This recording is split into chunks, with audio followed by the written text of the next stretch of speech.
Olá, que Deus possa abençoar a vida de cada um, de cada irmão, de todos os que nos ouvem em qualquer lugar deste país ou do mundo, que nos ouvem pelos meios da internet, o YouTube, as redes sociais. Que Deus abençoe ricamente cada vida.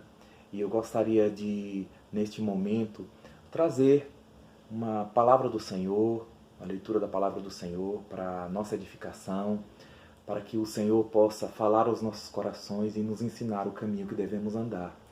Em meio a esse isolamento que estamos passando, que nós possamos achar refúgio na graça bendita do nosso Deus. E eu gostaria de meditar com vocês no livro dos Salmos, o Salmo de número 3, aliás, Salmo de número 2. É um salmo bem conhecido, eu já preguei algumas vezes, mas este salmo tem uma mensagem profunda aos nossos corações e que, pelo Espírito Santo do Senhor, o Senhor possa nos edificar em nome de Jesus. Salmo 2 nos diz assim: Porque se enfurecem os gentios e os povos imaginam coisas vãs, os reis da terra se levantam e os príncipes conspiram contra o Senhor e contra o seu ungido, dizendo: Rompamos os seus laços e sacudamos de nós as suas algemas. Ri-se aquele que habita nos céus, o Senhor zomba deles. Na sua ira, a seu tempo, lhe hás de falar, e no seu furor os confundirá. Eu, porém, constituí o meu rei sobre o meu santo monte Sião. Proclamarei o decreto do Senhor. Ele me disse: Tu és o meu filho, eu hoje te gerei. Pede-me, e eu te darei as nações por herança e as extremidades da terra por tua possessão. Com varas de ferro as regerás e as despedaçarás como um vaso de oleiro. Agora, pois, ó reis, sede prudentes, deixai-vos advertir, juízes da terra. Servi ao Senhor com temor e alegrai-vos nele com tremor. Beijai o filho para que se não irrite e não pereçais no caminho, porque dentro em pouco se lhe inflamará a ira. Bem-aventurados todos os que nele se refugiam. Meus queridos, meus amados irmãos, estamos passando por momentos difíceis no mundo que nos rodeia e precisamos, acima de tudo, parar para pensar a respeito de onde nós vamos colocar a nossa confiança. Quem é que dá a palavra final? É a ciência? É a filosofia? São as especulações humanas? São as especulações das instituições científicas, governamentais ou políticas? Quem é o absoluto? Quem é dono da verdade plena e total sobre as nossas vidas? Certamente nesse momento, em várias partes do mundo, muitos estão se reunindo, pesquisadores estão fazendo suas teorias, utilizando os métodos científicos em busca de curas, de planejamentos, de máquinas, no sentido de melhoria. É interessante porque quanto mais o homem tenta descobrir o universo, as coisas maiores e grandes, ele percebe o quanto precisa se voltar para as coisas pequenas, para as coisas que estão envolvendo sua própria realidade, sua própria vida. Esse salmo tem muito a nos ensinar. Esse salmo é um salmo messiânico, é assim como ele é denominado. Messiânico por quê? O apóstolo Pedro fala desse salmo quando prega lá no livro de Atos. Ele fala a respeito de Davi como sendo o escritor. Nós não temos no salmo nenhuma referência direta, mas Pedro, sob inspiração do Espírito Santo de Deus, nos diz quem é o escritor deste salmo. Ele é escrito por Davi. Percebemos pela leitura do texto uma linguagem da corte real. Percebemos aqui, nessa linguagem, acima de tudo, a soberania de Deus que rege e que governa todas as coisas. E que nós possamos tirar algumas conclusões preciosas a partir da leitura deste texto. O Salmo começa falando a respeito de uma aglomeração, a respeito dos povos e dos gentios e de pessoas que estão em completa rebeldia contra aquele que se assenta no trono, contra o Senhor do universo. O texto nos diz, e é um questionamento, ele começa perguntando por que se enfurecem os gentios. E os povos imaginam futilidades, imaginam coisas vãs. Os reis da terra se levantam, os príncipes conspiram contra Yahvé, contra o Senhor Todo-Poderoso e contra aquele a quem o Senhor ungiu como o seu rei sobre o monte da sua santidade, sobre o monte Sião, a quem ele, o Senhor, versículo 6 nos diz, constituiu como o rei absoluto sobre todas as coisas.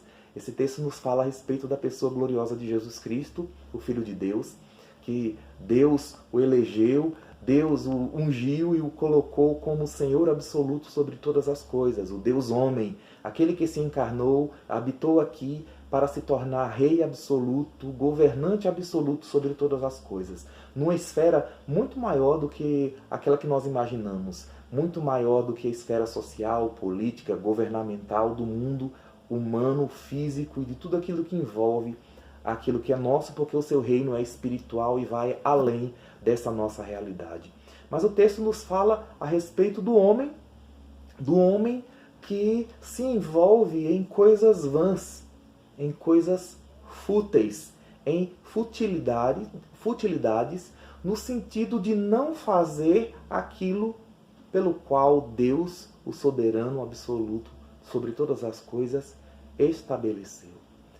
Verificamos que isso é uma realidade histórica. A Bíblia, do começo ao fim, vai nos mostrar essa realidade, essa rebelião, essa rebeldia que é latente, que é característica nossa enquanto seres humanos, que aqui estamos e somos rebeldes contra a vontade de Deus, porque nós queremos cumprir os nossos próprios desejos, aquilo que os nossos olhos acham, aquilo que a nossa percepção, né, deseja. E o texto nos diz que nessa rebelião característica, e aqui o texto vai dizer sobre reis, sobre príncipes, sobre autoridades que não desejam, não querem de maneira alguma estar diante daquilo que é a determinação do Todo-Poderoso. O versículo 3 diz: rompamos os seus laços, sacudamos de nós as suas algemas, como se a ideia aqui é: nós vamos viver conforme nós queremos, conforme o desejo, meu desejo, conforme aquilo que eu decretei, aquilo que eu estabeleci, conforme as minhas próprias leis. E aqui existe um aglomerado, uma conspiração, um ajuntamento em prol de não obedecer aquilo que o Senhor estabeleceu, principalmente em relação ao seu ungido, em relação àquele que ele estabeleceu como rei. De certo que o texto está falando diretamente aqui no seu contexto para Davi, mas num contexto muito mais amplo. Davi aqui perfigura a pessoa de Jesus Cristo, ele é um tipo de Cristo. E aqui nos diz, versículo 4, dentro de uma linguagem poética muito bonita do Salmo, muito interessante, porque o texto nos diz que ri-se aquele que habita nos céus. O Senhor zomba dessa reunião, dessa impossibilidade de se reunir para não cumprir a determinação do Todo-Poderoso. E aqui, usando uma linguagem bem humana, uma linguagem bem nossa, né, dentro de um aspecto até de ironia, o texto nos diz que o Senhor ri, o Senhor zomba dessa impossibilidade que existe do homem fazer o que ele quer e o que ele deseja. Por que nós falamos isso? Porque nós sabemos que a verdade e a vontade do Criador, essa vai prevalecer. Essa vai se cumprir completamente. E o texto nos diz, versículo 5, na sua ira, a seu tempo lhe hás de falar, e no seu furor os confundirá. O texto nos diz que é só uma questão de tempo para que a verdade, única verdade, que é a verdade de Deus, tem se dito muito por aí, que cada um tem a sua verdade. Entendo que não é bem por aí. Talvez cada um tenha suas mentiras, porque só existe uma verdade. E essa verdade é a de Deus. É a estabelecida pelo Todo-Poderoso, por aquele que é, foi, sempre será o mesmo, Yahvé Todo-Poderoso, o eu sou, o que sou. E o texto tem a sua centralidade no versículo de número 6. Eu, porém, constituí o meu rei sobre o meu santo monte Sião. Por mais que exista reunião na tentativa de fazer o que os homens querem, o que o ser humano deseja, a vontade do Senhor vai prevalecer. E na vontade do Senhor, aprove a Ele estabelecer o seu rei. E Ele é o seu Filho, Jesus Cristo, Senhor absoluto sobre todas as coisas.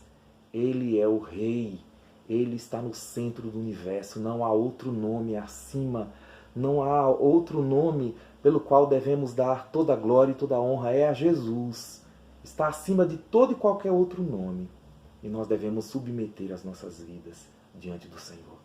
A partir do versículo 6, versículo 7, vai dizer: proclamarei o decreto do Senhor, Ele me disse, tu és o meu filho, eu hoje te gerei, eternamente gerado, pede-me, eu te darei as nações por herança e as extremidades da terra por tua possessão. Todas as nações da terra possuem um dono.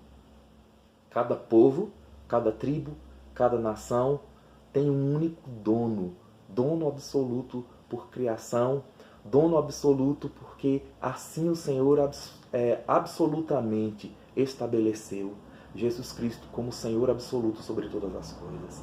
E o texto nos diz que todas as extremidades da terra pertencem a Jesus Cristo. O versículo 9 diz que com vara de ferro Ele vai reger. Ele vai reger com vara de ferro e vai despedaçar, assim como se despedaça um vaso de barro feito pelo oleiro. Em contrapartida, mostrando aí a respeito das nações, dos príncipes que tentam se levantar dos versículos 1 e 2 contra a determinação e a vontade soberana de Deus, o Senhor diz: eu estabeleci o meu rei e nas suas mãos ele tem vara e a vara dele é de ferro. E basta ele balançar essa vara de ferro, ele pode destruir as nações, ele pode destruir tudo como se destrói um vaso de barro com uma vara de ferro. Mexeu para um canto, mexeu para outro, essa vara de ferro pode destruir todas as coisas. Mas aqui nós temos uma advertência do Senhor.